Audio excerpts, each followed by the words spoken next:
nós queremos agradecer ao Governo do Estado do Amazonas, ao nosso governador José Melo, ao nosso secretário de Educação, Rocieli Soares, por essa iniciativa e estar preparando os nossos alunos para o Enem.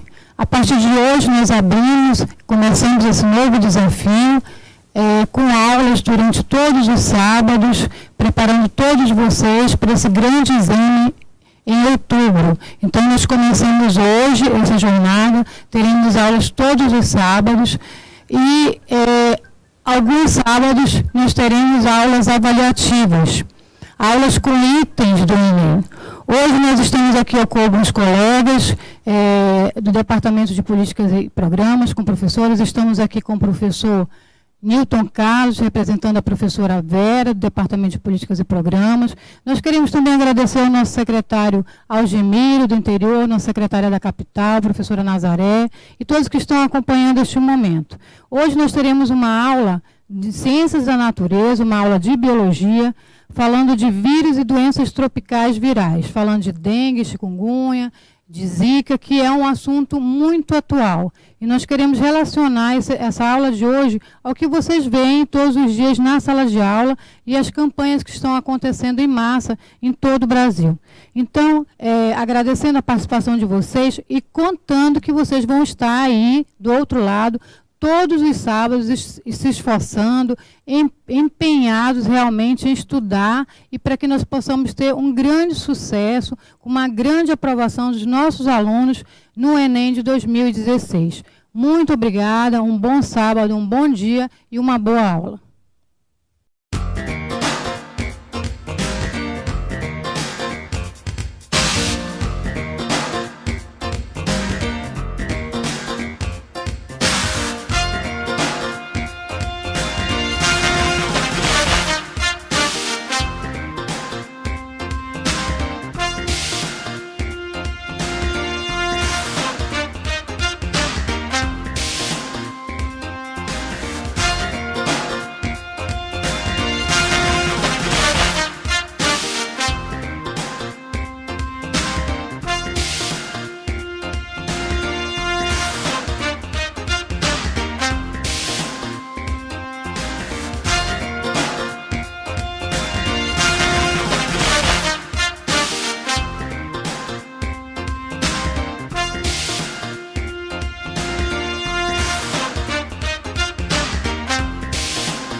Bom dia, Amazonas! É mais uma edição do Amazonas no Enem Sem Fronteira, diretamente do Centro de Mídias para todo o estado e para o mundo. É com grande satisfação que nós vamos dar início ao nosso projeto do aulão aos sábados, todos os sábados das 9 até às 11h30, 15 para meio-dia. E hoje a nossa primeira componente será ministrada pelos professores Luciana Brito e o professor Daiso, e darão um show de bola de biologia.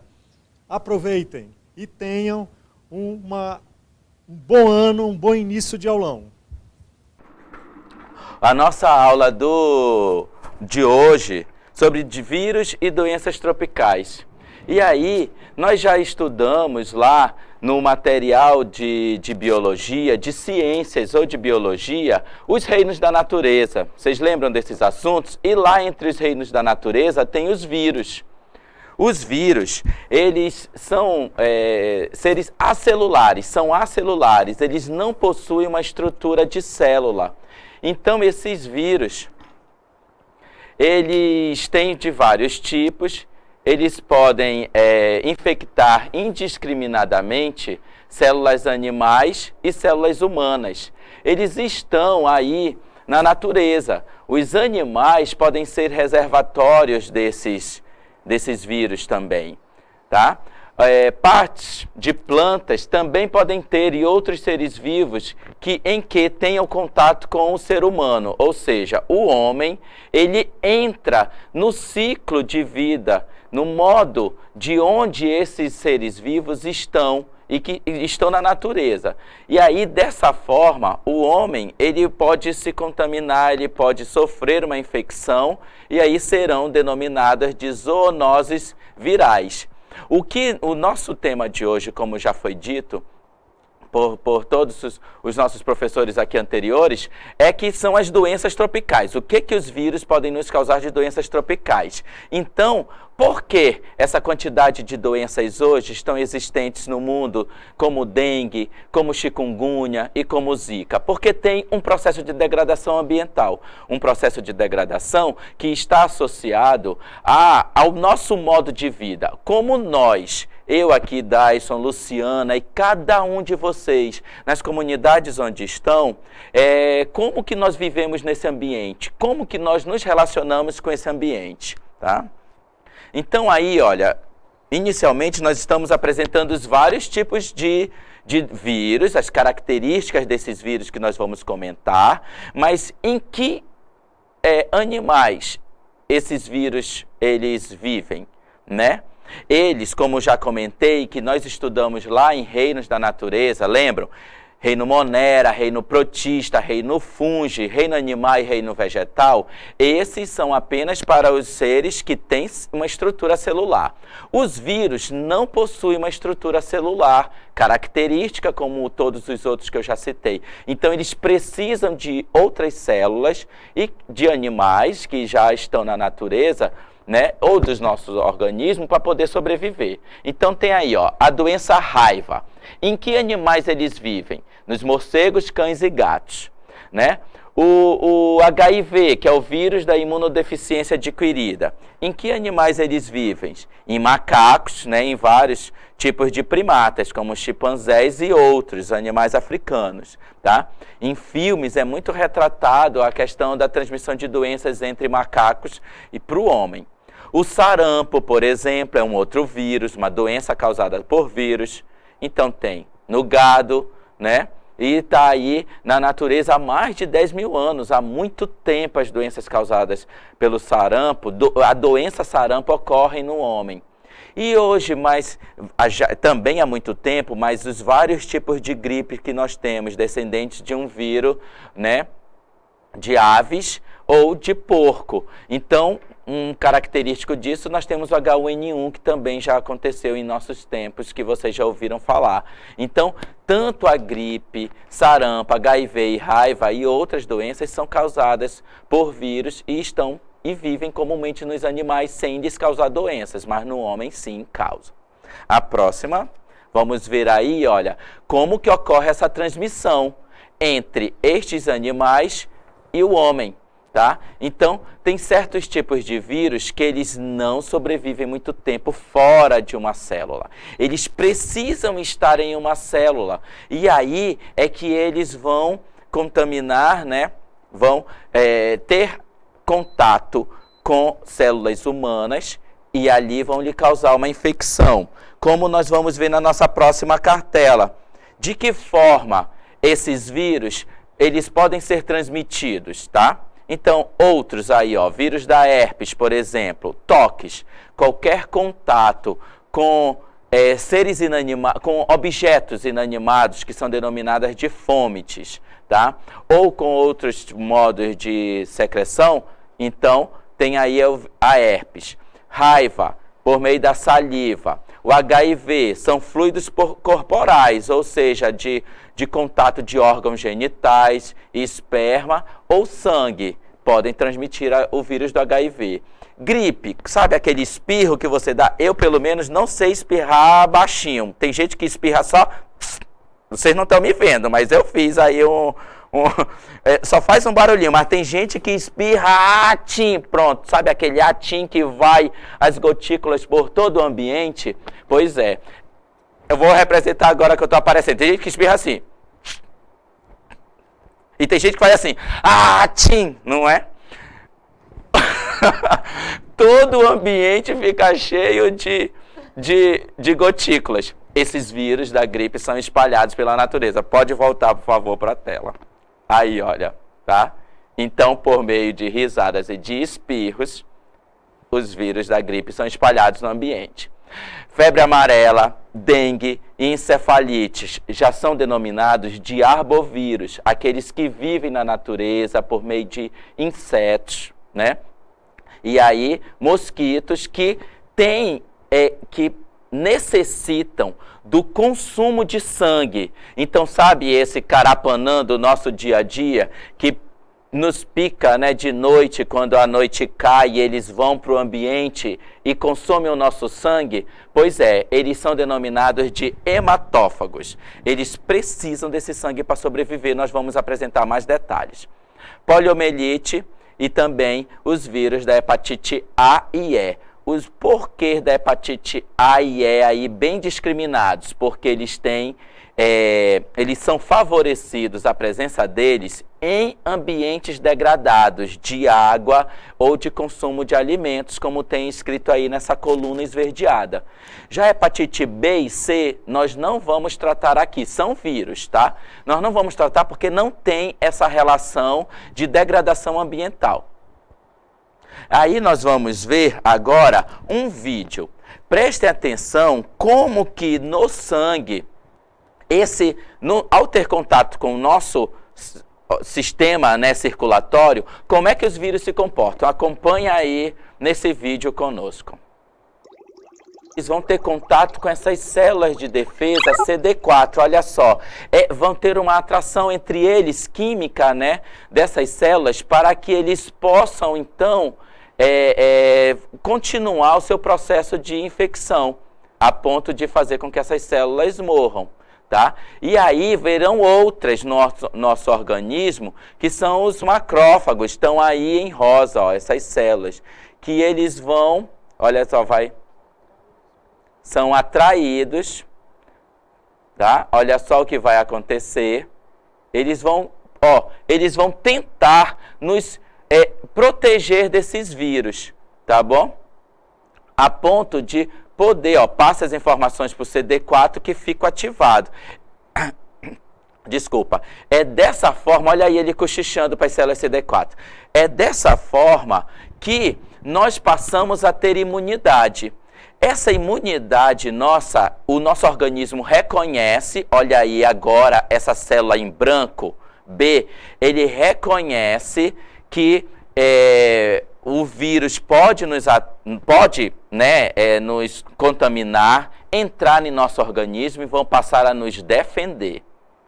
Eles vão ficar ativados, tá? Então dessa forma, com esse processo muito didático aí, que vocês podem ter a chance de rever, né, em suas aulas depois, que ao ter contato com os vírus, eles vão causar uma imunidade no nosso organismo, tá? E aí, toda vez que nós temos...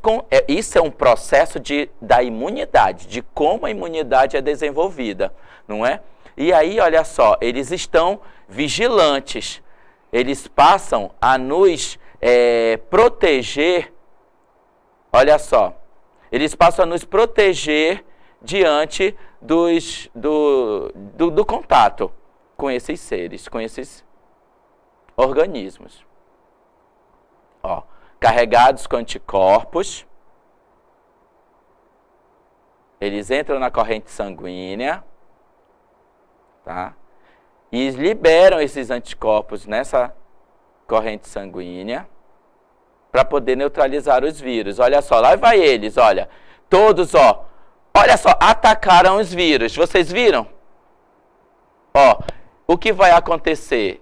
Os vírus que antes, nos defendeu. Então aí ocorreu uma sequência de etapas que ocorrem desde quando nós nascemos, tá bom? Desde quando nós nascemos, para que o nosso organismo possa estar protegido por esses seres, né, que nós temos contato durante todo o dia a dia. Existe um conjunto de etapas, tá?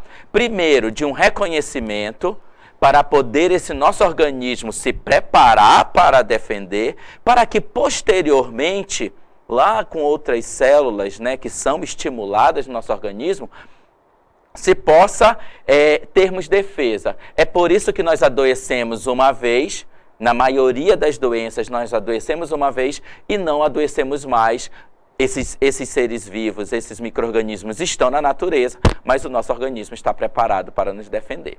É isso que acontece.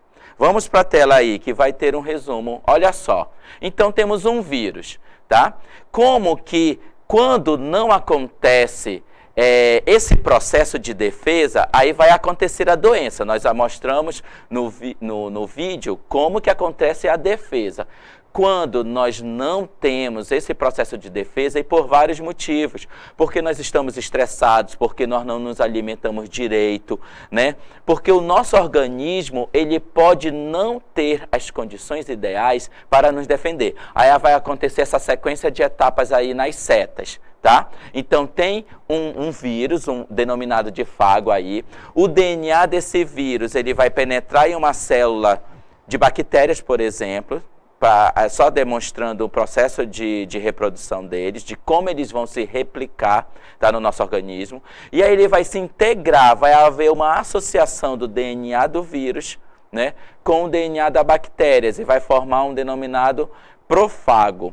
Tá? Então aí na sequência logo embaixo, a célula bacteriana é destruída e libera muitos fagos que podem infectar outras células. Pronto. Ocorre um processo de quebra, de lise dessa membrana plasmática e libera o vírus para o sistema circulatório. Esse processo vai acontecer quando a gente não consegue, o nosso sistema imunológico não consegue nos defender, tá? E aí vamos passar para a próxima tela, que nesse momento, né, nós vamos iniciar um processo de aparecimento de sinais e sintomas, sabe? Quando você se sente cansado, quando você se sente com o nariz escorrendo, quando você sente dor de cabeça, começa a se sentir febril, isso são denominados de sinais e sintomas. Então, existe aí um processo que estimulou com que fossem criados medicamentos para nos curar, fossem criados vacinas para nos curar. Então, só que para os vírus, nós não temos antibióticos, não é denominado de antibiótico. Não tem um processo, medicamentos específicos para vírus. Os antibióticos são para bactérias. Então é uma recomendação para você: não se automedique, não consuma antibióticos para doenças que são causadas por vírus. Isso prejudica o nosso corpo. Isso é um termo que se denomina automedicação. E nós não devemos, olha o meu dedo aqui, nós não devemos nos automedicar. Procure um médico. Ele está formado para poder reconhecer que o que você está sentindo é causado por vírus, ou por bactérias, ou por outros micro-organismos, porque os antibióticos não servem para vírus. Então, nós temos aí um tempo para que possa ter o tratamento desses sinais e sintomas, do que o nosso organismo vai sentir por vírus, tá bom? Isso, você procure um médico, ele vai te orientar melhor. Tá bom? Fale com a sua mãe, vá ao médico para ele lhe orientar melhor. Vamos lá para a próxima cartela, que vai mostrar o processo de prevenção. Então, se nós não temos como basicamente evitar, né, quando adoecemos por vírus, então a melhor forma é nos prevenir.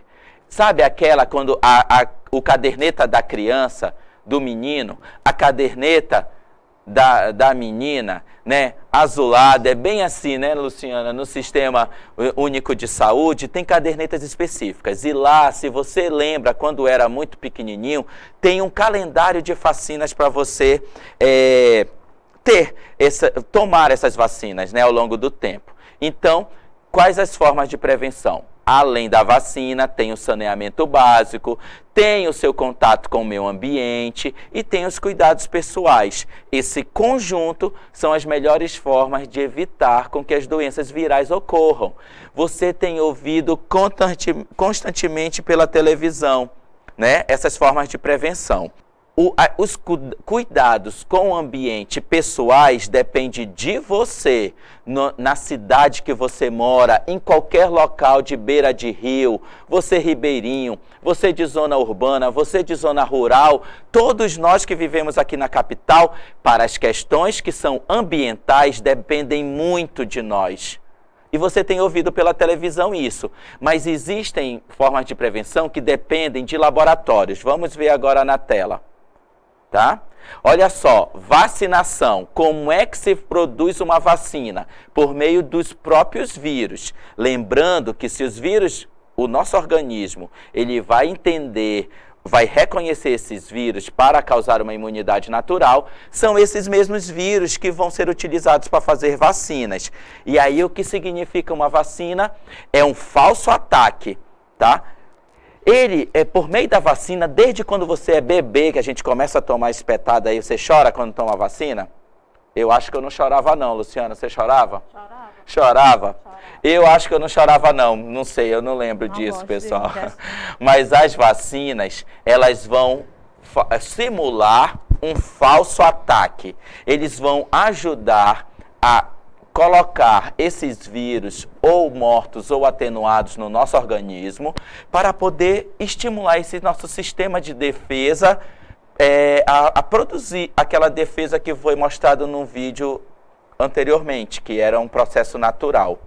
Só que aí vai ser estimulado por meio de vacinas, para quando você tiver um contato real com o vírus, aí o seu organismo ele já vai entender que você tem sistema de defesa apropriado para aqueles vírus. Uma dessas vacinas é a tríplice viral, por exemplo, né? Então, aí dessa forma, nós vamos continuar e vamos ver de que como são transmitidos esses vírus por vários mosquitos. Tá aqui a Luciana, que agora... Professor Dácio, depois de toda essa exposição sobre o vírus, vacinação, vamos conhecer um pouco o mosquito. Quem o transmite? Quem transmite, né? Luciana? O transmite? Então, como você já falou, o vírus dengue, ele é um arbovírus, só que ele continua na natureza, ele consegue ficar na natureza pela proliferação do mosquito, do Aedes mesmo, do Aedes aegypti. Pode colocar a tela, por favor?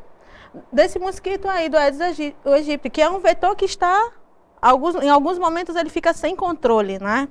E olha só, na próxima tela, ele é um mosquito hematófago, como você já frisou bem aqui, certo? E ele é do gênero Aedes. Ele é do filo Artrópoda, classe Hexapoda, ordem de Ptera, família Culicidae, gênero Aedes. Só que esse mosquito, ele vem de muito longe, professor. Ele veio lá do Egito.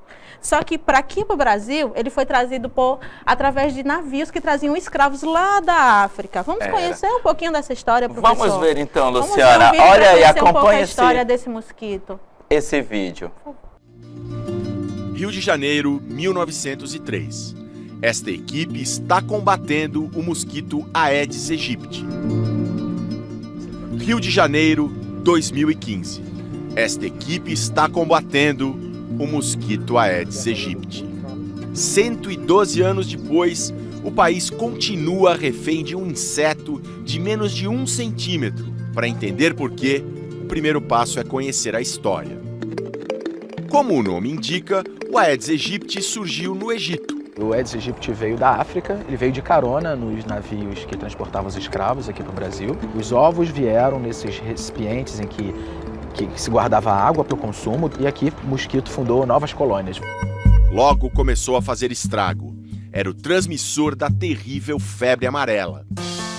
No Rio, o médico Oswaldo Cruz comandou a campanha para destruir os focos do mosquito. E venceu. A cidade eliminou o inseto, ainda no começo do século XX. E na década de 1950, o Aedes aegypti foi oficialmente extinto em todo o Brasil. Mas em 1976, um navio chegou ao porto de Salvador e com ele uma infestação de ovos de Aedes aegypti. Países nossos vizinhos, com os quais o Brasil tinha intenso comércio, eles não erradicaram o mosquito. E a partir das suas mercadorias que chegavam ao país, vieram também ovos do Aedes aegypti. Motivo para as autoridades de saúde se mexerem? Não. A febre amarela estava controlada. Então acreditou-se que não haveria necessidade de lançar tantos esforços para o controle desse mosquito. Deixaram, e o mosquito foi se espalhando, até que no final de 1981, em Roraima, surgiram casos de uma doença que não era vista no país havia décadas. Agora, o dengue está de volta. Em 1986, a dengue chegou ao Rio. E quem estava espalhando o vírus? O Aedes aegypti. O mosquito, a rigor, ele nasce sem o vírus, pica uma pessoa que tem a doença, se contamina com o vírus, aquele vírus precisa proliferar no mosquito e numa nova alimentação sanguínea do mosquito, ele vai transmitir o vírus à pessoa. O ministro da Saúde da época se gabava. 6 meses nós teremos finalmente acabado com o Aedes aegypti. Hoje os pesquisadores são mais realistas. Não se fala em exterminar o mosquito. Não se fala em exterminar o mosquito. O que se busca hoje é manter controlada a quantidade do inseto. E aí nós temos algumas diferenças, certo? Você vai conhecer o mosquito, tem diferença do mosquito. O que é que acontece? Volta antes, por favor. Nós temos diferença entre o macho e a fêmea. O principal vetor de dengue aqui no Brasil, como eu acabei de falar para vocês, é o Aedes aegypti. E tem uma diferença enorme dele, do macho para a fêmea. Qual é a diferença, certo? As antenas do macho, certo? Como vocês estão vendo aí, ela possui mais cerdas do que a da fêmea, que é na fêmea. E com relação ao abdômen da fêmea, ele é bem maior do que o do macho. Por quê? Porque a fêmea, como vocês perceberam, ela se alimenta de sangue. Então, ela precisa de um reservatório maior, certo? Para depositar esse sangue. E também tem a propósito, que é o aparelho bucal. O da fêmea, ele é bem maior do que o do macho. E o Aedes aegypti, ele é bem menor do que um carapanã, certo? Bem menor. Ele está aqui, ele é bem menor que um carapanã. E ele nasce e se cria em água limpa e parada. Então, onde está aquela água lá no seu muro, na sua rua, no seu bairro, aquela água parada, é água limpa. Não se iluda. Lá pode ter um carapanãzinho desse aqui que pode causar dengue, chikungunya, zika, então... e ele também, o mosquito, ele é preto rajado de branco e ele sempre pica durante o dia, bem no início da manhã e no finalzinho do dia. Ele é um mosquito de hábitos diurnos, certo? Próximo, por favor. E, na realidade, nós temos falar um pouquinho da dengue, zika e chikungunya. Qual a origem? São 3 doenças infecciosas que são transmitidas, que causam uma série de danos às pessoas, certo? Por esses mosquitos arboviroses. Então, e de onde é que eles vêm? Nós temos 3, dengue, zika e chikungunya. No próximo aí vocês verão, no próximo slide. Próxima cartela, por favor. Vocês vão ver aqui a origem de cada um. Aqui eu tenho o Zika, certo? O Zika, em 1947, ele foi isolado pela primeira vez a partir de um macaco. E esse nome Zika é denominado do local de origem em que ela foi isolado mesmo, que foi lá em Uganda, na África, certo? Na floresta Zika, de um macaco rhesus. Já a chikungunya é originário da África, no idioma africano também, Maconde, chikungunya significa andar curvado. Por que andar curvado? Porque no primeiro surto dessa doença, as pessoas elas andavam curvadas, sentiam dores e andavam curvadas. Já a dengue, o vírus é originário também do Egito, mas também da África, como vocês viram no vídeo, né? Vocês viram no vídeo. No início do século XIX, ocorreu a primeira epidemia de dengue. E dengue, das 3, a dengue ela é uma das mais graves, certo? Porque ela pode causar sintomas que podem ser irreparáveis, pode causar até óbito, tá? Próximo, por favor. Próxima cartela. Aqui eu tenho um ciclo do Aedes aegypti. O que acontece? Aqui eu tenho os ovos. Você vai lá, o macho copula com a fêmea ela vai procurar algum local para a postura dos seus ovos. No momento dessa postura, os ovos eles são bem claros. Logo depois, eles ficam escuros. Em contato com a água, eles eclodem e aí dão origem à larva.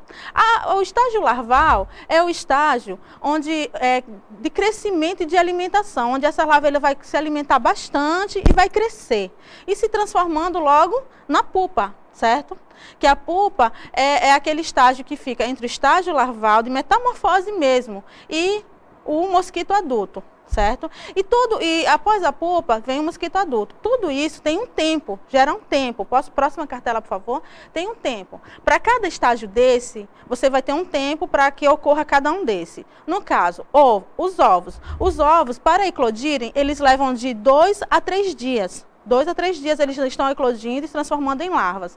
As larvas, elas ficam lá se alimentando e crescendo de 5 a 7 dias. Estão se alimentando, vão crescendo. Você pode olhar, bem pequena a larva, ela vai crescendo, ela tem todo um crescimento.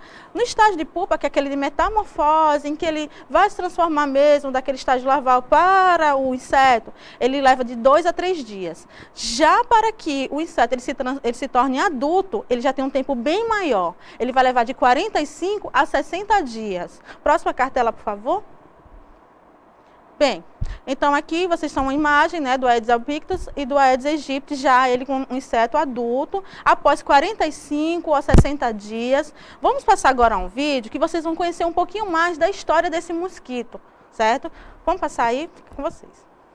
Dentro de 24 horas após nascer, o Aedes pode acasalar-se. O macho sai em perseguição da fêmea e o acasalamento geralmente se dá durante o voo. Uma única inseminação é suficiente para fecundar todos os ovos que a fêmea venha a produzir daí por diante. Ocasionalmente, o acasalamento pode se dar sobre uma superfície, vertical ou horizontal. A fêmea fecundada necessita de sangue para seus ovos. Em geral, faz uma postura após cada repasto sanguíneo. O intervalo entre a alimentação e a postura é em regra de 3 dias em condições satisfatórias. A fêmea com os ovos com embriões é atraída por recipientes escuros ou sombreados, com superfície áspera, nas quais deposita os ovos. A fêmea prefere água limpa e cristalina para depositar os ovos. A ovoposição se dá mais frequentemente no final da tarde. Os ovos são depositados um a um nas paredes dos depósitos, que servem como criadouros, próximos à superfície da água. A fêmea distribui cada postura em vários recipientes. Os ovos medem aproximadamente 1 milímetro de comprimento e têm contorno alongado. No momento da postura, os ovos são brancos, mas rapidamente adquirem a cor negra brilhante. Uma vez completado o desenvolvimento embrionário, os ovos são capazes de resistir a longos períodos de dissecação, que podem prolongar-se por mais de 1 ano. A água em contato com os ovos fertilizados é o estímulo para a eclosão. A larva sai do ovo e mergulha na água. O Aedes aegypti é um inseto holometabólico. A fase larvária é o período de alimentação e crescimento. As larvas passam a maior parte do tempo alimentando-se principalmente de material orgânico acumulado nas paredes e fundos dos depósitos. As larvas possuem 4 estágios evolutivos e demoram geralmente 5 dias para transformarem-se em pupa. A duração da fase larvária depende da temperatura, disponibilidade de alimento e densidade das larvas no criadouro. Em condições favoráveis, o período entre a eclosão e pupação pode não exceder a 5 dias. Sua movimentação é em forma de serpente, fazendo um S em seu deslocamento. Para respirar, a larva vem à superfície, onde fica em posição quase vertical. Utiliza um sifão ou tubo de ar localizado no segmento posterior do abdômen para a respiração na superfície da água.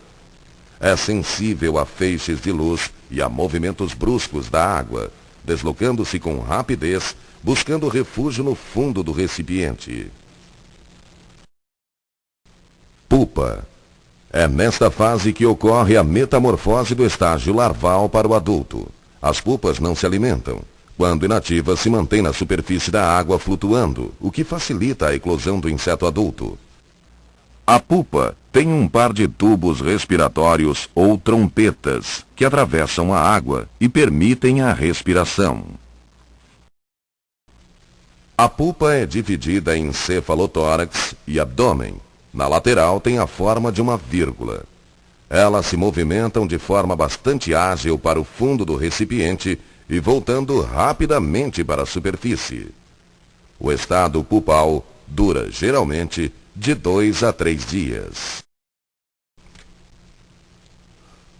No período de emergência do mosquito, o abdômen da pupa estica na horizontal e inicia-se o rompimento da pupa na parte dorsal. Primeiramente, o Aedes coloca o dorso para fora. Em seguida, a cabeça, as patas dianteiras e, finalmente, as traseiras. O inseto se firma na superfície da água e suas asas se desdobram. O inseto procura repousar sobre as paredes do recipiente, assim permanecendo durante várias horas, o que permite o endurecimento do exoesqueleto, das asas e, no caso dos machos, a rotação da genitália em 180 graus. Os mosquitos adultos, tanto machos quanto fêmeas, alimentam-se da seiva das plantas, mas as fêmeas frequentemente alimentam-se de sangue, pois precisam fornecer proteínas para o desenvolvimento dos ovos. Em geral, a fêmea faz uma postura após cada repasto sanguíneo. O intervalo entre a alimentação e postura é, em regra, de 3 dias, em condições satisfatórias. A fêmea do Aedes pica durante o dia, preferencialmente no início e final do dia. O Aedes aegypti, quando em repouso, é encontrado nas habitações, nos quartos de dormir, banheiros e na cozinha, e só ocasionalmente no peridomicílio. Servem como fonte de repasto a maioria dos animais vertebrados, mas mostram marcada predileção pelo homem. A fêmea do Aedes fertilizada necessita de sangue para os ovos. Pica durante o dia, preferencialmente no início e final do dia. Tem predileção pelo homem. A fêmea do Aedes, ao picar um ser humano infectado, suga o sangue juntamente com o vírus, que vai para o estômago. O vírus é absorvido no estômago e se espalha por todo o organismo, fixando-se principalmente nas glândulas salivares, onde se multiplica depois de 8 a 12 dias de incubação. A partir deste momento, é capaz de transmitir a doença. Uma vez infectada, a fêmea do Aedes permanece assim até o final de sua vida, que é de 6 a 8 semanas. Esta é uma foto do vírus do dengue sorotipo 2, vista em um microscópio eletrônico. Existe a possibilidade de transmissão transovariana, onde o mosquito já nasceria infectado. A fêmea do Aedes infectada pelo vírus do dengue, que ficam preferencialmente alojados em suas glândulas salivares. Ao picar um ser humano, inocula o vírus em seu organismo, transmitindo a doença. O vírus irá se desenvolver, e um dia antes do aparecimento da febre até o 6º dia da doença, o vírus estará presente no sangue. Neste período de transmissibilidade, se o homem for picado por um mosquito não infectado, este irá contaminar-se, iniciando então um novo ciclo. Então, vocês viram o vídeo que tem todo o estágio do mosquito, desde a postura dos ovos, a fase larval, a pupa, passa por toda aquela metamorfose e se transforma nesse mosquito. Depois, o que é que acontece? Pode falar, professor? Isso, Luciana. E aí nós queremos só enfatizar para você que é o que está acontecendo no nosso dia a dia hoje. Sabe, lá no fundo do quintal, na garrafa PET, no balde, né, nós Luciana? Vamos mostrar isso justamente para vocês. Para você ver que é esse processo que ocorre no nosso dia a dia hoje e que tanto está sendo orientado para que a gente combata. Porque se não combater essas fases de desenvolvimento do mosquito, né, professora Luciana? Com certeza. E tem mais, professor Dyson. Esse mosquito, ele leva pouco tempo para picar uma pessoa contaminada e infectar outra.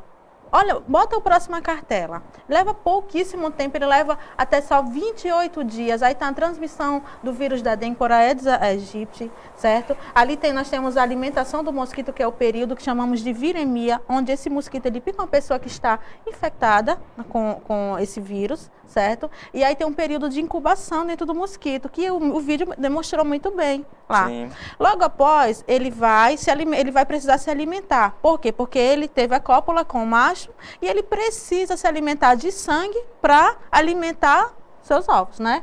Então ele vai lá e pica uma pessoa sadia, porque ele vai se alimentar do sangue daquela pessoa sadia. E aí ele já passa o vírus para aquela pessoa sadia, num período só de 28 dias. Pouco tempo. Quantos mosquitos nós temos? Quantas pessoas são acometidas dessa doença em tão pouco tempo, né?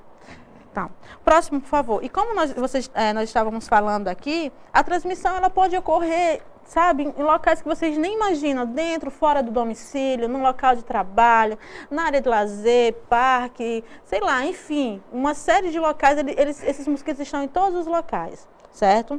Próximo, por favor. Nós temos os criadouros. Os criadouros que são utilizados para ovoposição. Olha só onde esses mosquitos eles põem seus ovos, onde ocorre a ovoposição. Ocos de árvore. Você imaginava que no oco de árvore houvesse uma porque postura? Porque acumula água, né? Porque acumula água, certo? Onde acumular água? Criadouros naturais, poças d'água, aquelas poças d'água que a gente... vamos lavar a mão, tá tão limpinha a água. Tá, lá tem uma postura, certo? Próximo, por favor. Em pneus descartados, olha aqueles pneus que se acumulam quando a chuva bate, ou então água, que ninguém tira a água dos pneus. Esse nosso período de chuva agora, hein, professora? Principalmente esse período, estão lotados aí de ovinhos, certo? Recipientes plásticos, vidros, latas, olha aí, você pensa que a água, a água está ali, não está acontecendo nada, o que está acontecendo é uma série de coisas, principalmente a postura desses ovos, tá? Agora nós vamos, professor. Nós vamos parar um pouco, tivemos aí várias informações, todas vocês reconhecem no dia a dia, lembraram das aulas de ciências e biologia e agora nós vamos parar um pouquinho para pensar. Nós vamos apresentar um item do Enem para você ver como são solicitados para você no dia a dia e depois, daqui a pouco, nós continuamos nossa aula. Vamos apresentar o item e você vai ficar pensando para a interação no final, que você já sabe que acontece. Vão aprender, vão responder rapidamente. Muito fácil. Vamos lá. Aí, por favor. Bem, esse item, ele é do Enem 2011. Ele fala assim, durante as estações chuvosas, aumentam no Brasil as campanhas de prevenção à dengue, que tem como objetivo a redução da proliferação do mosquito Aedes aegypti, transmissor do vírus da dengue. Aí, que proposta preventiva poderia ser efetivada para diminuir a reprodução desse mosquito? Aí nós temos 5 alternativas. Alternativa A, colocação de tela nas portas e janelas, pois o mosquito necessita de ambientes cobertos e fechados para sua reprodução. Alternativa B, próximo. Substituição de casas de barro por casas de alvenaria, será? Haja vista que o mosquito se reproduz na parede das casas, professor? Será se é essa? Vá pensando aí. Vá pensando. Letra C, remoção dos recipientes que possam acumular água, porque as larvas do mosquito se desenvolvem nesse meio. E a letra D, higienização adequada de alimentos, visto que as larvas de mosquito se desenvolvem nesse tipo de substrato. Será que elas vão se desenvolver nesse tipo de substrato? E a letra E, colocação de filtros de água nas casas, visto que a reprodução do mosquito acontece em águas contaminadas. Qual será, professor? Isso, fiquem aí pensando 2 minutinhos, mas nós não vamos já dar a resposta agora. Você vai pensar e lá no final nós vamos vir com a resposta. Veja como é fácil relacionar a alternativa correta. Pense aí um pouco com as alternativas de resposta. Um minutinho para vocês responderem a questão, o item. Agora eu vou dizer igual aquele programa, Foca em Mim. Né? É o seguinte, vocês pensaram aí as alternativas de resposta e no final nós vamos apresentar aquela que é a correta. Então, nesse momento, vocês olhem a distribuição dessas doenças aí, principalmente sobre o Zika vírus, mas do conjunto de doenças ao longo do mundo. Percebam aqui, olha, a faixa tropical, sabe o Equador que você estudou em geografia? Lembrando que para ser um ótimo aluno que responde a certas questões do Enem, é necessário integrar as disciplinas. O que aprende em geografia, o que aprende em matemática, o que aprende em biologia, em ciências, em português, em todas, sociologia, por que não sociologia? Porque são relações entre as pessoas. Se eu jogo lixo no chão, eu estou fazendo com que os meus vizinhos todos sejam possivelmente prejudicados com o acúmulo de água e a criação do mosquito, como nós vimos com a professora Luciana. Então, Dadas as características do globo terrestre de temperatura e nessa região do Equador é onde favorece a procriação do mosquito. Então, tanto no Brasil quanto em outros países também, olha a ocorrência dessas doenças. Nos polos, deixa eu ver se eu consigo aqui, ó. Nos polos, nessa região e nessa região, tem menos casos, porque o fato de ser muito frio não favorece a presença de procriação, do ambiente ideal para a procriação do mosquito. Vamos ver na próxima cartela. Olha só o que tem acontecido aqui no Brasil, né? O mosquito está presente sim em várias partes do mundo, mas olha os estudos que são realizados no Brasil pela Vigilância em Saúde, o nosso órgão estadual, que é a FVS. Olha o mapa que ele nos apresentou do Aedes aegypti ali em vermelho, ó. Deixa eu ver se eu consigo chegar até lá. Cheguei, olha aqui, ó. Olha aqui o quanto está da ocorrência, né, da presença do mosquito, e que se tem um mosquito, pode sim transmitir essas doenças. Então, o que você tem que aprender e o que está ouvindo aí pela televisão são várias orientações de como evitar com que o mosquito simplesmente nasça. Ele não pode nascer, ele não pode se procriar no ambiente, né? Porque se tiver o mosquito, vai ter possivelmente a presença dessas doenças, porque eles ajudam a transmitir. Eles são os vetores dessa doença. Vamos para a próxima. São vários mapas que nós estamos. É necessário aí, eu não comentei ainda há pouco, a matemática. A matemática, interdisciplinarmente, é quando há a contagem, a somatória de casos de uma doença. E como é que se soma os casos? Você ficou doente, se sentiu mal, desculpa, se sentiu mal, dor de cabeça, dor nas articulações, enfim, no corpo, manchas, né, características, você procura o médico. A partir do momento que você procura o médico, o que vai acontecer? Você vai ser uma ficha. Você vai ser fichado lá no posto de saúde, tá bom? E essa ficha que é do posto de saúde, as somatórias, uma pessoa atendida, 2 pessoas atendidas, 3 pessoas atendidas, muitas pessoas atendidas, eles vão somando os casos. Isso é puramente matemático. E olha só aqui, ó, os anos, tá? Vários anos aqui embaixo, em que, por ano, quantas pessoas foram atendidas. Olha só o número, se não me engano, é 2014 e 2015, os 2 últimos aqui. Olha o aumento do número de casos em 2015. Então, é a somatória dos casos. 1,6 milhão de casos em que teve registrados, né, nos postos de saúde no Brasil, tá bom? Por isso devemos nos preocupar. Cada dia mais aumenta o número de casos. Na próxima.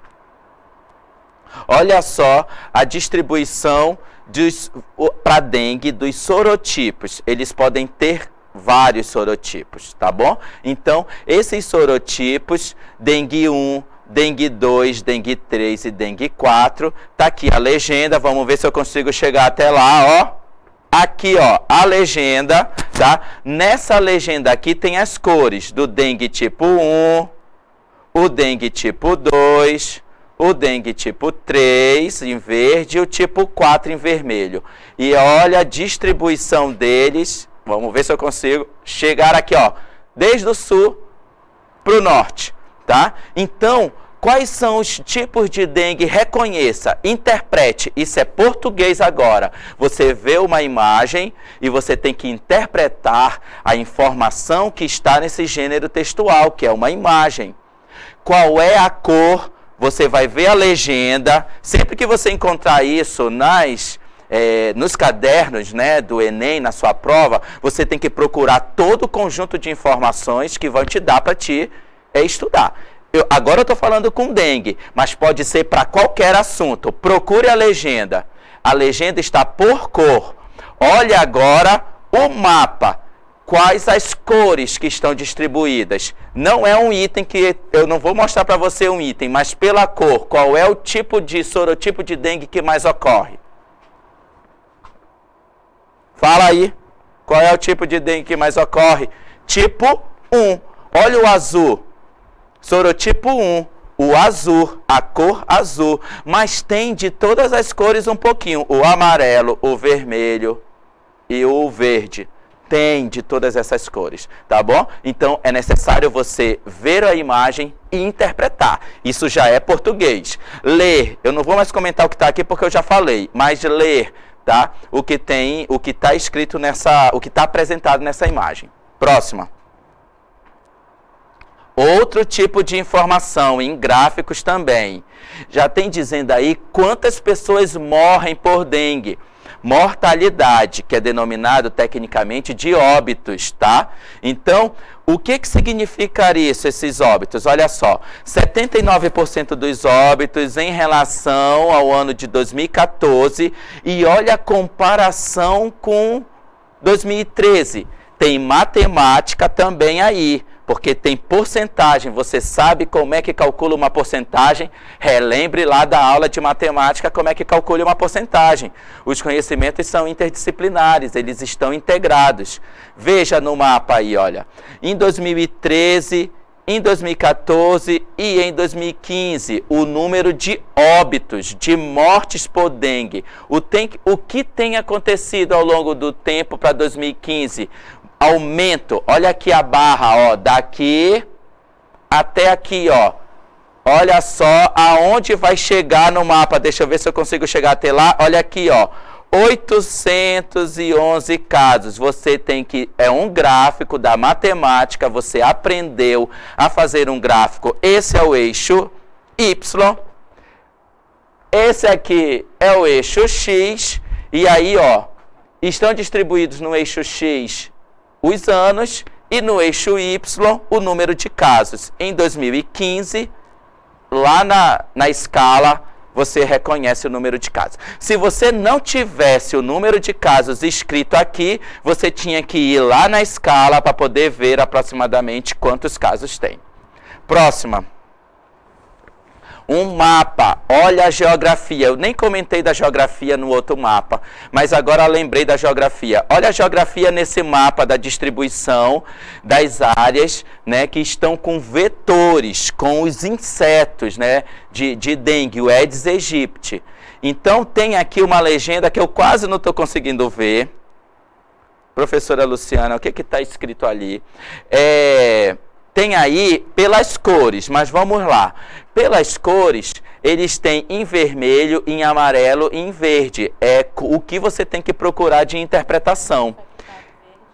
Olha, infectados em verde e os não infectados em vermelho, tá o quê? São os...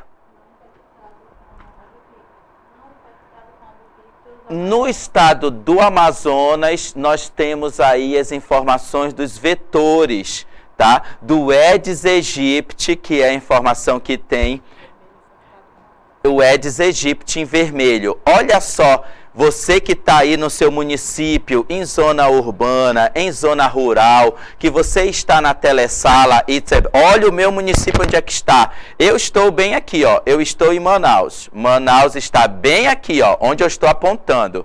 Olha a geografia. E aí... Os outros estados, olha São Gabriel da Cachoeira lá em cima, olha os outros estados, os outros municípios, desculpa, do estado do Amazonas, né? Então, onde você estiver, você reconheça aí a quantidade de casos de Aedes aegypti que tem. Lá na sua prova vai estar maior e você vai conseguir enxergar todas essas informações e interpretar. Vamos para a próxima. Nós estamos ensinando aqui para vocês interpretação, tá bom? De como essas informações podem aparecer nas avaliações. Agora temos um boletim epidemiológico, tá? Em que, olha esse outro gráfico.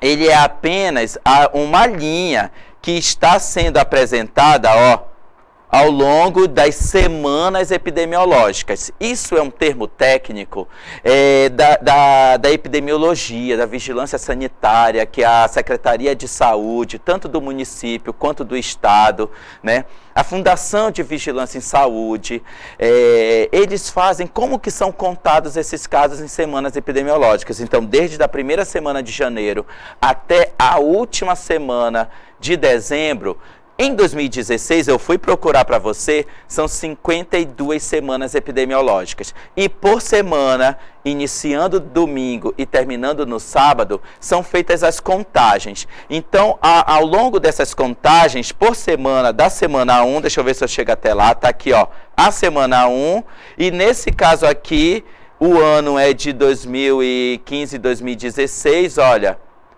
tá? Na semana 51, 52, tá aqui. Então, ó, olha o que acontece com o período de chuva. Nas primeiras semanas do ano, eu disse que a semana epidemiológica começa em janeiro. Então, imagine aqui, ó, janeiro, fevereiro, março, abril deve estar por aqui. Olha só, chuva, né? Nós estamos vendo, nós estamos no período de chuva. Olha o que a professora, lembra o que a professora Luciana falou na aula? No período de chuva, acumula água em vários locais. O que acontece? Favorece o mosquito. Olha aqui o número de casos da dengue, aumenta. E aí, opa, para cá. Chega no período seco. Imagina julho, agosto, setembro, outubro. Outubro, bem aqui, vamos imaginar que seja por aqui, na 40ª semana, período seco. É tão quente, meu povo, mas tão quente, sol a pino, que não vai ficar uma gota d'água em nenhum lugar. Vai tudo evaporar. Tá todo mundo rindo aqui no estúdio, vão evaporar. E aí o que vai acontecer? Não tem chance do mosquito aparecer, né? Basicamente, diminui o número de casos. Chegou novembro, começou a chover, começa a aumentar de novo, e aí volta para janeiro, e eu vou fazer para cá, ó, janeiro, e aí esse é um ciclo de aumenta casos, diminui casos, aumenta casos, diminui casos ao longo dos anos. Para a próxima. Vou passar nessa um pouco rápido, é a abordagem da síndrome febril de dengue. Então, como que elas são diagnosticadas? Olha, para dengue, para chikungunya, e para o Zika vírus, todos eles são analisados em laboratório. E aí, primeiro é feita uma lâmina para descartar os casos, né? É uma investigação epidemiológica que acontece para poder reconhecer se é para malária. Aí pronto, ó. Primeiro faz e tenta reconhecer se não é malária, porque as características, né, de febre, algumas podem ser, e também são transmitidas por insetos. Deu positivo, malária, trata para malária. Aí vem para cá. Se fez e deu negativo para malária, aí o que vai acontecer? O material é encaminhado para outros laboratórios. Desses laboratórios, olha, dos laboratórios, aí vão ser feitas as outras investigações para a dengue, para a chikungunya ou para a zika.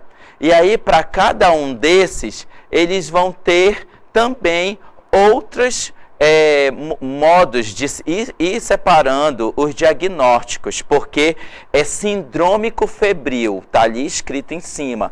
São características que são comuns, então tem sinais e sintomas, características de sinais e sintomas. Então, tem que ir fazendo a investigação dos laboratórios para poder ir se descartando positivo ou negativo e ir chegando no diagnóstico. É necessário chegar no diagnóstico para poder ter a medicação correta quando necessário. As orientações corretas. Informar a você que possivelmente ficou doente já de dengue ou outras patologias, qual é o nome dos sinais e sintomas que ele está sentindo, da doença que ele está sentindo. A próxima. E aí nós vamos apresentar, eu vou chamar aqui a Luciana no estúdio para a gente, e ela vai dar continuidade nos materiais que estão aí nas outras telas, tá bom? Então, professora, olha só, hoje nós vamos agora falar um pouquinho sobre, vamos conhecer na realidade um pouquinho sobre dengue, chikungunya e zika, certo? Por quê? O que acontece? Apesar de serem transmitidos pelo mesmo mosquito, todas essas três doenças aí, além de serem transmitidos por esse mosquito, eles apresentam sintomas bem semelhantes mesmo. Sintomas bem semelhantes que dificultam o diagnóstico, certo? No caso, a dengue, mas algumas características tem que diferenciam, como o caso assim, a forma como esses sintomas são sentidos, não é? Uns são mais fortes, outros são mais fracos, e assim vai diferenciando uma doença da outra. O mais grave é a dengue, certo? O mais grave é a dengue. E o mais leve, próxima cartela, por favor. Próxima, por favor. O mais leve é o Zika. Vou explanar um pouquinho agora sobre o Zika, certo? O Zika, ele apresenta sintomas mais leves de todos. Cerca de 80% dos pacientes que são acometidos por Zika, eles não possuem sintomas clínicos, não tem um quadro clínico totalmente definido. Como o professor Dyson falou, essas doenças, tem toda aquela, tem que fazer uma lâmina de malária, depois vai até definir que doença é que tem, certo? E aqueles que são acometidos por Zika, próximo, por favor. Aqueles que são acometidos por Zika apresentam alguns sintomas que são muito semelhantes a alergias, certo? Por quê? Porque, olha, tem manchas vermelhas na pele, dores de cabeça forte, dores nas articulações, olhos vermelhos, febre baixa, quase não tem febre, certo? Então, ele é muito confundido com alergia. A Zika, normalmente, ela não mata. Normalmente, não mata, mas não quer dizer que ela não vai ter óbito, certo? Normalmente ela não mata. Mas, assim, os sintomas, eles existem, eles são confundidos com alergias, principalmente, e essas dores nas articulações, principalmente. Ela não ultrapassa, esses sintomas não ultrapassam 7 dias. Mas as dores nas articulações, elas podem ficar até 30 dias no paciente. Imagine, você vai sentir dores durante 30 dias. Pode ou não. Certo? Ela também está relacionada, a Zika, com uma síndrome que causa paralisia, que é a síndrome da Guillain-Barré, certo? E também com casos de microcefalias, que é o terror das grávidas, hoje em dia, que é pegar a Zika para que o bebê ele tenha microcefalia, certo? Próximo, por favor. Então, quais são esses sintomas, né? Como eu já falei, dores de cabeça, febre baixa ou quase não febre. Próximo, por favor. Conjuntivite, olhos vermelhos, próximo. Sensibilidade à luz, é uma sensibilidade terrível à luz. Os olhos, para você abrir, fica até difícil. Aftas, muitas aftas na boca. Pode passar, por favor? Dor muscular, as dores musculares são intensas. Como eu falei para vocês, dores nas articulações muito intensas, que pode durar até um mês, certo? Próximo, por favor. Lesões vermelhas e coceira. A pele fica totalmente lesionada com essas lesões vermelhas, causando muita coceira. Por favor, próximo. E dores nas costas. Então, se o corpo está com as articulações, você está sentindo dores nas articulações, dores de cabeça, dores nas costas também. É muito comum nessa doença. Pode passar, por favor. Aí eu tenho todos os sintomas juntos da Zika, certo? Uma pessoa com todos os sintomas que nós acabamos de passar aqui. Febre, conjuntivite, olhos vermelhos, os olhos ficam muito vermelhos, tem afta, coceira, lesões. Então, assim, os sintomas da Zika incomodam bastante. As pessoas ficam muito prostradas. Até porque não existe assim, um tratamento adequado, não existe uma droga que vai combater uma vacina. O que existem são drogas que vão amenizar essas dores musculares, como o caso da dipirona, paracetamol. Jamais tomar ácido acetil salicílico, porque pode provocar uma hemorragia, jamais, certo? Pode passar, por favor? Aí eu tenho, olha, as placas que ficam no corpo, né, as manchas. Próximo, por favor. Olha aí. Como tem dores nas articulações, dá muito inchaço nos pés, nas mãos, os olhos muito vermelhos. Próximo, por favor. Dores nas articulações estão ali. Dor de cabeça, bastante dor de cabeça. Próximo. Mais uma vez, as manchas, aí são mais ou menos como fica o mesmo paciente. Tem todos esses sintomas, existem esses sintomas. Quem tem Zika, quem é acometido por Zika, passa por tudo isso aí mesmo. Pode passar. Próximo. Tá. Aí nisso também vem um problema provocado pela Zika, não só pela zika. Hoje nós falamos de microcefalia. Microcefalia é uma condição neurológica rara em que a cabeça e o cérebro da criança são significativamente menores do que os de outras da mesma idade e sexo. Por quê? A cabeça da criança ela fica bem menor, não fica compatível com o seu corpo, o perímetro cerebral, ele não vai o perímetro cefálico, quando a criança ao nascer, ele não vai ultrapassar 32 centímetros, imagine, a criança com uma cabeça bem desproporcional com o seu corpo. E microcefalia, não é só a zika não é só acometida por zika não, só tem microcefalia quem é acometida. Aquelas mães também que usam drogas, certo? Que estão sujeitas a produtos químicos e uma série de outros fatores. Também a zika. Próximo, por favor. Então, crianças com microcefalia têm problemas de desenvolvimento.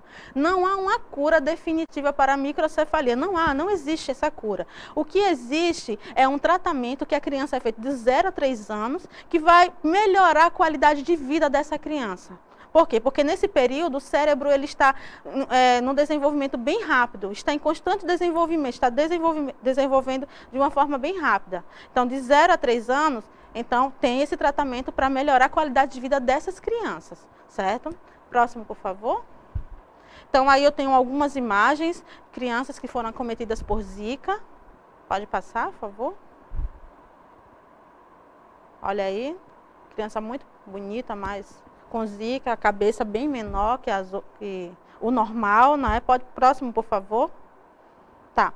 Ali eu tenho uma criança com microcefalia e outra com macrocefalia. O cérebro não desenvolve da forma como tem que desenvolver. Já a macrocefalia é um desenvolvimento exagerado do cérebro. Então, estão aí diferença. E eu tenho mais 2 imagens de microcefalia. Pode passar, por favor. Agora, ele vai falar um pouquinho para vocês sobre a chikungunya. Ele vai mostrar um pouquinho essa doença também, que é a chikungunya. Vocês acompanharam com a professora Luciana sobre a zika. E aí agora nós temos sobre o chikungunya. Quero comentar com vocês de que o mosquito da dengue, ele era, né, somente o transmissor, o vetor o mosquito Aedes aegypti era somente o vetor, o transmissor do vírus da dengue. Mas aí, o Aedes aegypti também ele transmite o vírus do chikungunya, também transmite agora, né? Isso são coisas recentes já do nosso dia a dia. O vírus da zika. E também tem outras doenças que já estão ocorrendo aqui, né, no Brasil, que são o maiaro, o vírus maiaro e o vírus oropouche.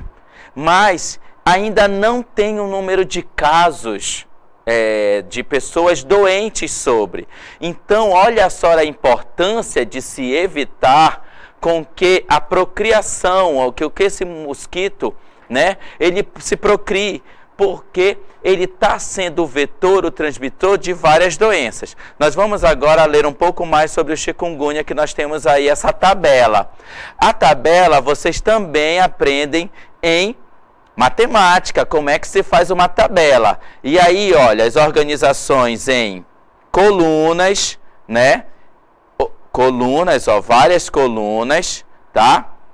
E em várias linhas. Primeira linha, segunda linha, desde aqui de cima, do título até o número de casos. O que você tem que interpretar nesses dados e vamos ver as informações. Eu estou aproveitando para ajudá-lo, instrumentalizá-lo, ensiná-lo a reconhecer a informação que agora estará aqui no formato de tabela e como que você vai interpretar os números que estão aqui. Olha só, vou chegar até lá. Em 2014, nas Américas, o número de casos e óbitos, olha, casos 1 milhão e um pouco mais, 71.696. Olha o óbitos, 169 nas Américas. No Brasil, 3.000 e não teve nenhum óbito, ainda bem, né? E no Amazonas, nenhum caso e nenhum óbito. Isso para chikungunya em 2013.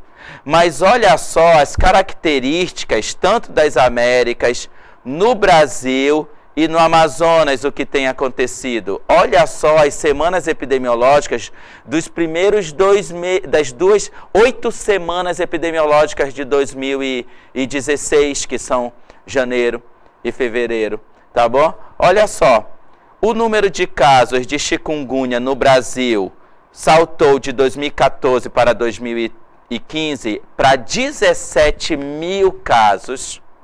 Nenhum óbito, ainda bem. E olha no Amazonas, que era 0 e agora 159. Em 2016, ainda não teve nenhum caso de chikungunya no Brasil. Mas olha a chikungunya no Amazonas. Ali até, desculpa do reconhecimento das tabelas, o número de casos todos relacionados aos outros estados é como está representado, e especificamente no Amazonas, logicamente que aqui teria que ter uma informação de 8, tá? Mas olha só, esse é um dado oficial da fonte que nós retiramos. Olha no Amazonas o quanto já tem, né? Então o que a tabela quer dizer? Que os números de casos ao longo, e óbitos, mas óbitos não estão reconhecidos, né? Não teve casos, número ao longo dos anos estar aumentando, estar ocorrendo. É necessário combater o inseto, que são todas as orientações que vocês têm. A próxima. E as características dos sinais e sintomas para chikungunya. E aqui vai ser um pouco mais rápido, igual como foi com a professora Luciana. Olha só, dor de cabeça, febre alta, né? Inflamações nos olhos, conjuntivite, que é a mucosa. Lembra da aula de biologia? Mucosa dos olhos? Então é uma inflamação nessa mucosa, que é a chamada conjuntivite. Próximo.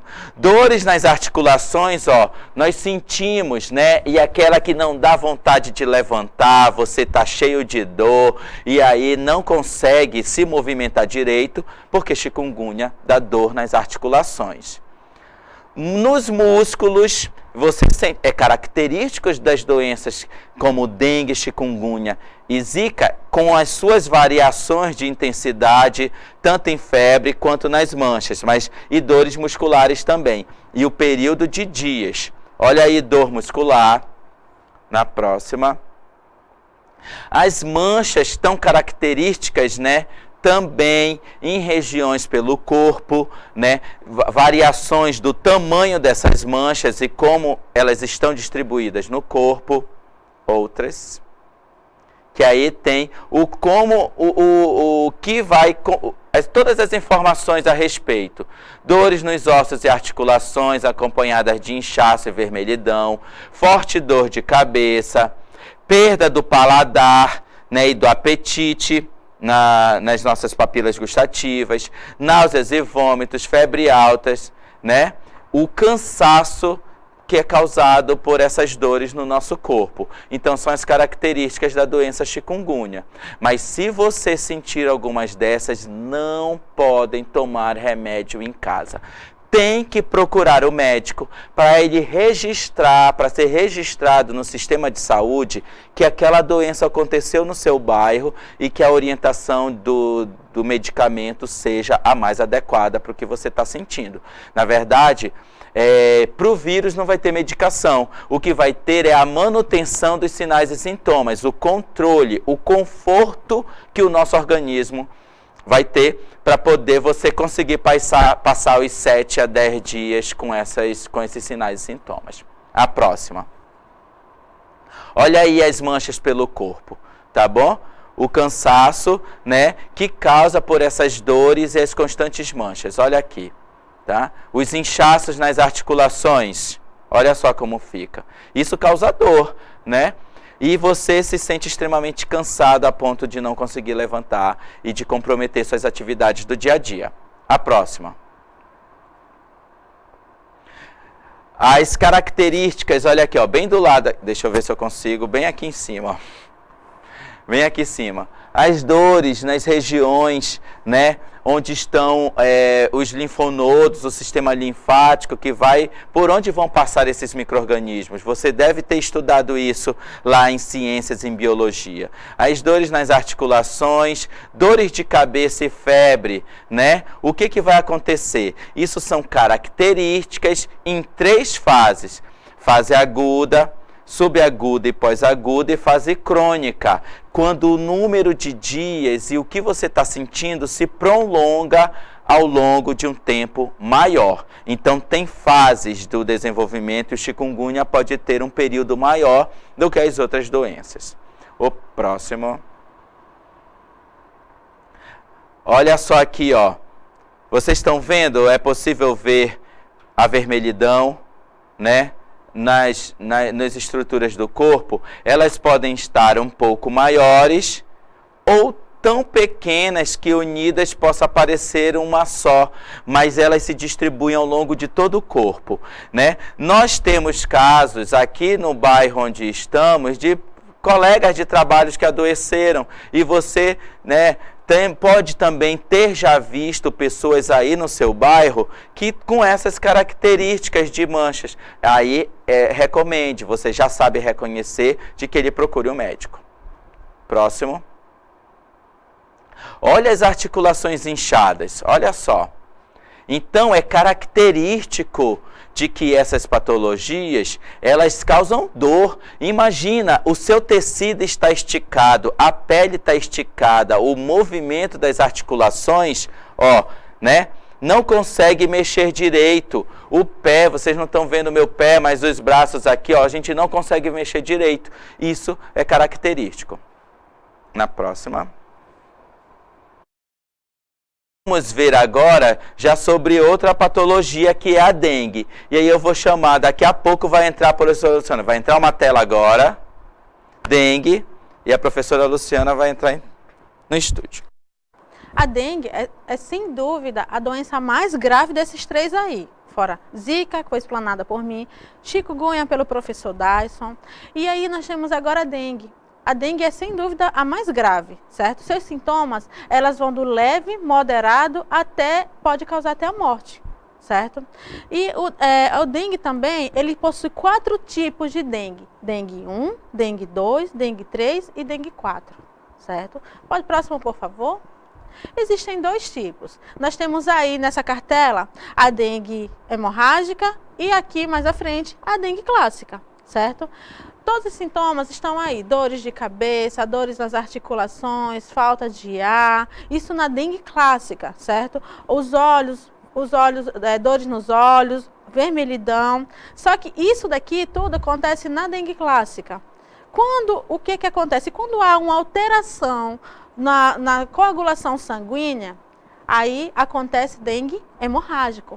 Por quê? Porque vocês vocês se lembrem que nós falamos aqui que o dengue, essas doenças, eles não têm um tratamento específico. Quem combate o vírus é quem? O nosso sistema imunológico, nosso corpo, certo? Então, se dá uma alteração, se ele não está reagindo da forma que está reagindo, se nosso corpo não está conseguindo expulsar o vírus, matar o vírus, o que é que acontece?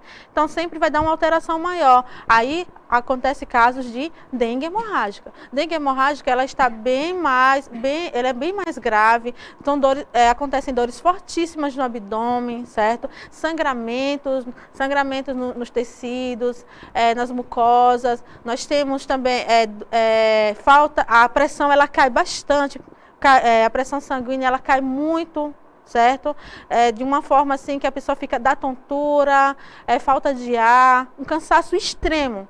A dengue clássica já dá um cansaço, imagine a dengue hemorrágica, dá um cansaço extremo, certo? E geralmente quem tem dengue hemorrágica é porque está adquirindo dengue pela 2ª vez, certo? Veja, nós temos 4 tipos de dengue, certo?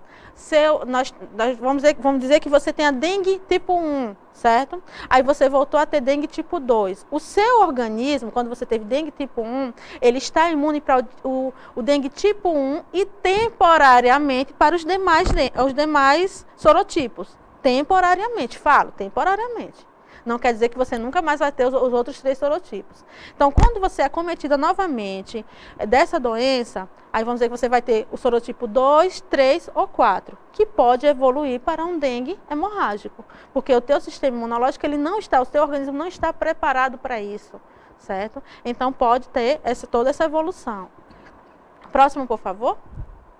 Então, aí nós temos todos os sintomas relacionados à dengue, certo? Dor de cabeça intensa, febre altíssima de 39 a 40 graus. Próximo, por favor. Dor atrás dos olhos, certo?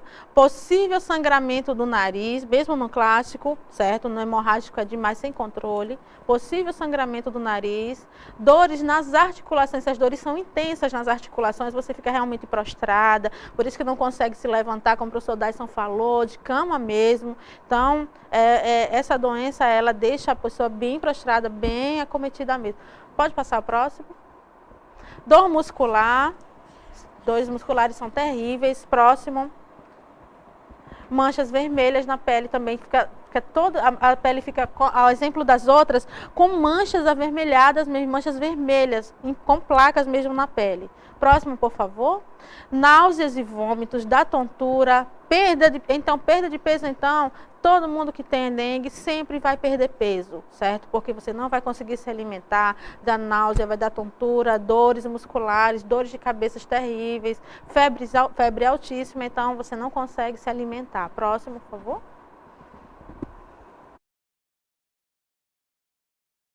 Só. Como eu já falei, nós explanamos aqui sobre os três doenças provocadas por esse vírus, né? O dengue, chikungunya e zika. Essas 3 doenças nós explanamos aqui, falamos dos sintomas. Agora o professor Dyson, ele vai entrar aqui falando sobre os cuidados que nós devemos ter para evitar pegar esse vírus, né, Dyson? Cuidados. Nós vamos apenas relembrar o que você já tem ouvido falar no dia a dia, pela mídia, pelos jornais, por panfletos que vocês estão aí recebendo no seu bairro, né, sobre os cuidados. Vamos lá, vejam alguns.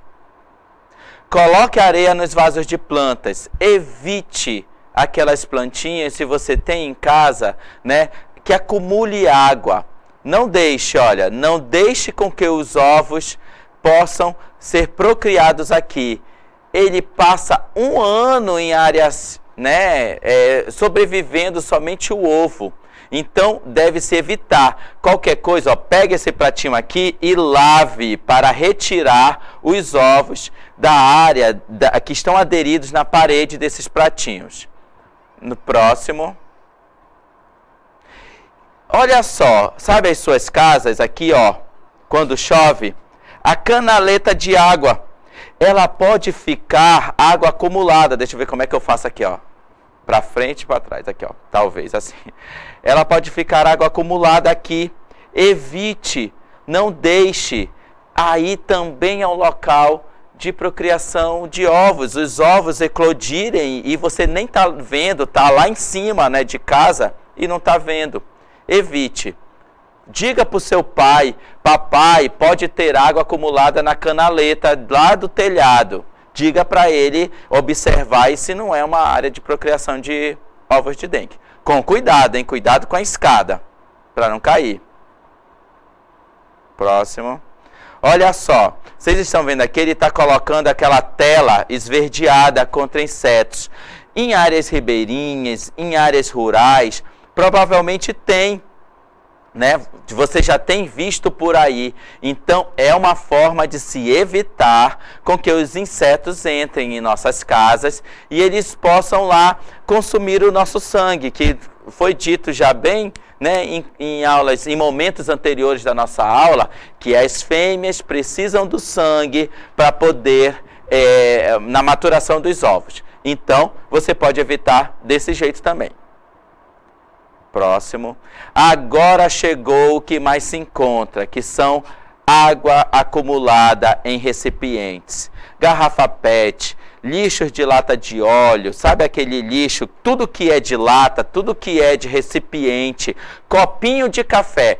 Um simples copinho de café, meu povo, pode ser uma área de procriação de ovos do Aedes aegypti. Então, evite, tudo o que esteja em terrenos abandonados, em locais de empresas, olha, evite tudo que possa levar a acumular água e favorecer a eclosão, ou a procriação, né, de todo o processo do inseto.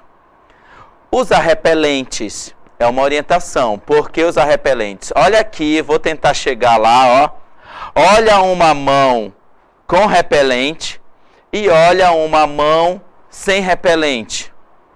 Então, isso são os testes que são feitos lá para poder demonstrar. Então, o uso de repelentes é uma forma de ajudar no não contato. Tem muitas orientações agora, né, para Zika, em várias partes do Brasil. Aqui no Amazonas a gente não tem muitos casos, que as grávidas usem repelentes. Então, você, se está grávida ou alguém que você conheça, o médico é que vai orientar sobre o melhor repelente para cada caso.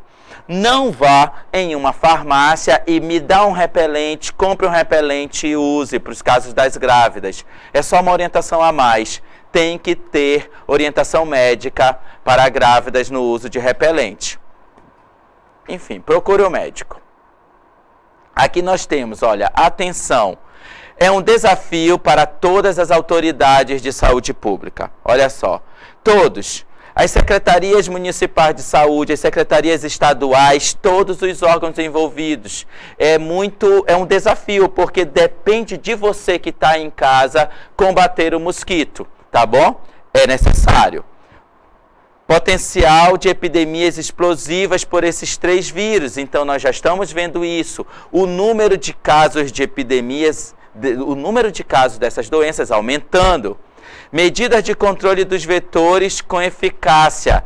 Só você pode atuar no controle, tá bom? É o principal. Sabe aquele fumacê da Secretaria de Saúde que espalha fumaças numa moto, num carro, nos bairros, vai liberando fumaça? É uma medida de prevenção, mas você é o principal controle. O que você faz no terreno de casa e no seu bairro. Limitado a oferta de diagnóstico laboratorial, infelizmente não tem como diagnosticar as doenças, né? É muita gente adoecendo e a infraestrutura dos sistemas de saúde não consegue diagnosticar a todos. Entre nas medidas de controle, é o melhor. Necessidade de preparação dos serviços de saúde. Quando as doenças ocorrem em muitos casos, faltam leitos, podem faltar medicamentos, as filas aumentam, medicamentos, eu já comentei, podem faltar. Então, existe um uso muito grande dos serviços de saúde e que possivelmente não estejam preparados para o atendimento do número de casos. Vamos enfatizar aqui, no controle. O que você pode fazer é o que você tem ouvido pela televisão, tá? Então aí nós temos já todo o desenvolvimento, né, dessa exploração desse assunto, e nós temos recorrido às suas disciplinas de sala de aula para que você possa entender as doenças tropicais e os vírus, que nos próximos slides agora já serão os nossos itens. Mas vamos agora acompanhar por cada um dos itens. Vocês vão deixar a gente na cartela? Vai entrar a cartela agora. Então, essa primeira questão que foi do Enem, o primeiro item do Enem 2011, durante as estações chuvosas, aumentam no Brasil as campanhas de prevenção à dengue, que tem como objetivo a redução da proliferação do mosquito Aedes aegypti, transmissor do vírus da dengue. Que proposta preventiva, olha lá, estão pedindo uma proposta preventiva, poderia ser efetivada para diminuir a reprodução desses mosquitos. Letra A. Na letra A, nós temos colocação de telas nas portas e janelas, pois o mosquito necessita de ambientes cobertos e fechados para sua reprodução. Tá certo, professor Dyson? Essa não daí? está. O que estaria errado aí na resposta? Porque Que para reprodução não precisa de água parada, limpinha, em recipientes diversos, como nós colocamos na aula, não é isso, professor? Então não são somente esses ambientes fechados e cobertos, eles podem estar em ambientes abertos. Principalmente, né, em ambientes abertos. Vamos para a próxima. B. Substituição de casas de barro por casas de alvenaria. Haja vista que o mosquito se reproduz na parede das casas de barro. O mosquito se reproduz nessas paredes da casa de barro, professor? Não, vocês sabem também. Eles se reproduzem, como nós acabamos de falar, em contato com água limpinha, não é isso? E recipientes que estão jogados no ambiente que acumulam água. Isso aí. A letra C. Remoção dos recipientes que possam acumular água, porque as larvas do mosquito se desenvolvem nesse meio. Questão? Essa é a correta. Todos que responderam a alternativa C acertaram, hein? Todos acertaram, professor. Na nossa contagem aqui, todas as salas que interagiram conosco hoje acertaram. Ótimo, parabéns. E aqui no estúdio também, todos acertaram. Todos acertaram, foi ótimo. Logicamente, a alternativa D tem a ver dengue com higienização dos alimentos? Não tem. E a alternativa E, colocação de filtros de água nas casas, também não tem uma relação com essas doenças que nós comentamos. Então, muito obrigado, chegamos, professor, ao fim da nossa aula. Nós agradecemos. Tentamos passar uma aula aqui para vocês, que vai servir muito para o Enem, mas também uma aula de conscientização dessa problemática que está no mundo inteiro, principalmente aqui no Brasil. Né, que e aplique no seu dia a dia, né? Junto com todas as orientações que vocês têm aí pela televisão e pelos jornais. Nós agradecemos, professora Luciana e Dyson. Muito obrigada por você estar aí no sábado, nos assistindo, não é? Tentando assimilar esses conteúdos, agradecemos demais. Obrigada. Olá, que bom, chegamos ao final, é uma pena. Gostaríamos de agradecer aqui diretamente do Centro de Mídias a presença e a participação de todos os municípios, de todos os nossos pontos aqui da capital.